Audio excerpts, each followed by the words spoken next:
Let us travel back in time to ancient Galilee. Let's talk about the 12 men that Jesus chose in the beginning to be his disciples. 12 men, that is the number of disciples the gospel keep coming back to. A handful of fishermen, and a tax collector probably hated by everybody in town. The list also includes a political radical, and a few others we barely know anything about at all. These are the kind of people that Jesus picked to be his followers and help spread the gospel. The story gets a lot more interesting when you look into the personal details of each disciple. Let's begin with the obvious one. His name is Simon Peter. If the Gospels have a main character besides Jesus, it is him. He was a fisherman working the Sea of Galilee with his brother Andrew, and by most accounts, he was not actually educated or polished. He talked before he thought. He made promises he could not keep. He once tried to walk on water and immediately started sinking. And yet Jesus renamed him Peter, which means rock, and told him this is who you are building on. That nickname is almost ironic given how the story later played out.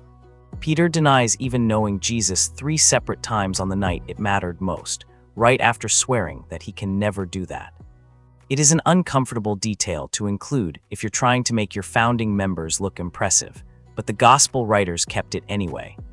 Later tradition holds that Peter became a central leader of the early church in Rome, and that he was eventually executed for it. Some accounts say he was hung upside down at his own request, because he didn't feel worthy of dying the same way Jesus did. Then there's Andrew, Peter's brother, and honestly one of the more overlooked figures in the whole group. He gets far less attention in the text than Peter does, but he is the one who actually brought Peter to Jesus in the first place. Before that, Andrew had been a follower of John the Baptist. When John pointed Jesus out as the one to watch, Andrew was one of the first to go check it out. He is the connector in this story, the guy quietly introducing people to something before anyone else catches on. James and John are usually mentioned as a pair, sons of a fisherman named Zebedee. Jesus gave them a nickname too, Boanerges, which translates to sons of thunder. That should tell you something about their temperament. At one point, they wanted to call down fire on a village that wouldn't welcome Jesus. Their mother reportedly asked Jesus to give her sons the top seats in his kingdom, which didn't go over well with the other 10. James, the son of Zebedee, ended up being the first of the 12 to be killed for his faith. He was executed under King Herod Agrippa, according to the book of Acts. His brother John is linked to the Gospel of John, several other New Testament letters, and the book of Revelation. Although some scholars still debate how those books could be the same person writing decades apart. Some record says John lived to an old age, which would make him the rare disciple who didn't die a violent death.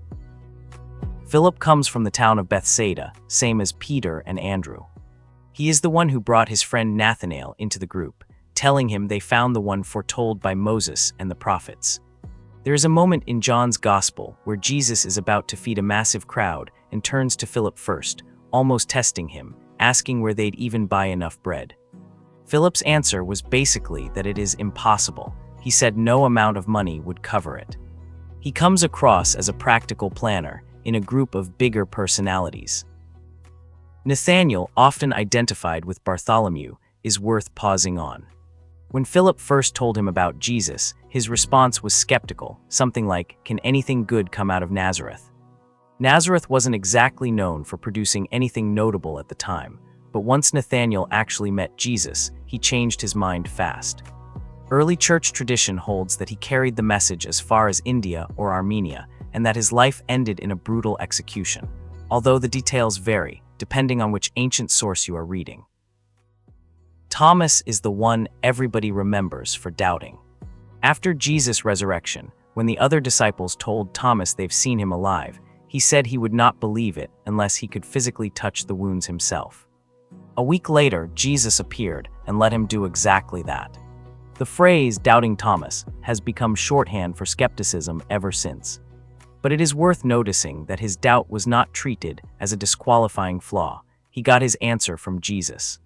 Thomas is credited for carrying the faith all the way to India, where communities tracing their roots back to him still exist today. Matthew is a name that would have made people in his community wince.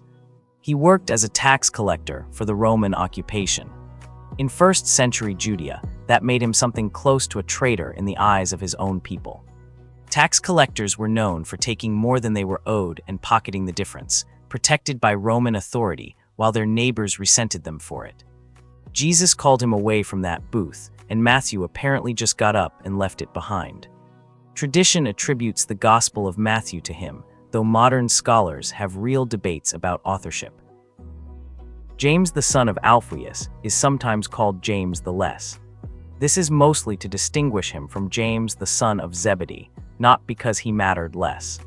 The truth is we know almost nothing certain about him. He is named in the list of disciples and then largely disappears from the narrative. Some traditions try to connect him to other figures in the New Testament named James, but that is a contested territory among historians. It is honest to just admit that the record here is very thin. Thaddeus is also called Jude or Judas the son of James, depending on which gospel you're reading. He asked one of the more human questions in the whole New Testament. During the Last Supper, he asks Jesus why he plans to reveal himself to the disciples, but not to the rest of the world. It was a fair question, the kind anyone in his position might have asked. Beyond that moment, tradition places him preaching in Mesopotamia or Persia and says he died a martyr there. Just like several disciples on this list, the historical trail thins out fast after the Gospels end. Simon the Zealot carries a label that tells you a lot on its own. The Zealots were a Jewish political movement pushing for armed resistance against Roman rule. If Simon really belonged to that group before joining Jesus, it makes for a strange dynamic, sitting a few feet away from Matthew, a man who had been working directly for the Roman tax system.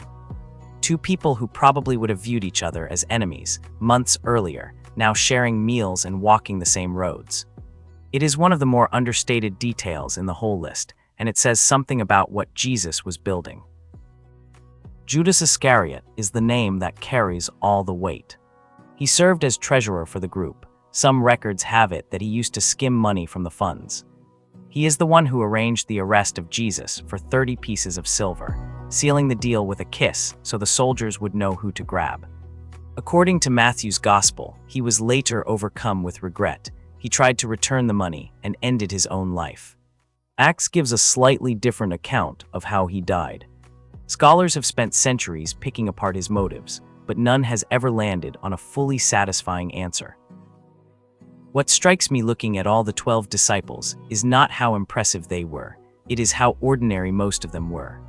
The list included fishermen, a taxman, a political agitator, a handful of names we can barely reconstruct a biography for. None of them set out to become the foundation of a movement that would outlast the empire they lived under. A couple of them denied or betrayed the person they had followed for years, at the exact moment it mattered most. Maybe that's the actual point of the story, whether or not you come at it from a place of faith. The people that history remembers rarely look remarkable at the starting line. Peter stumbled constantly and still became the rock he was named for. Thomas doubted openly and still got his answer.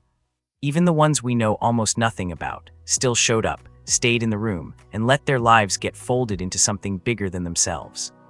That is 12 very different men, 12 very different endings, and one story that somehow held all of them together.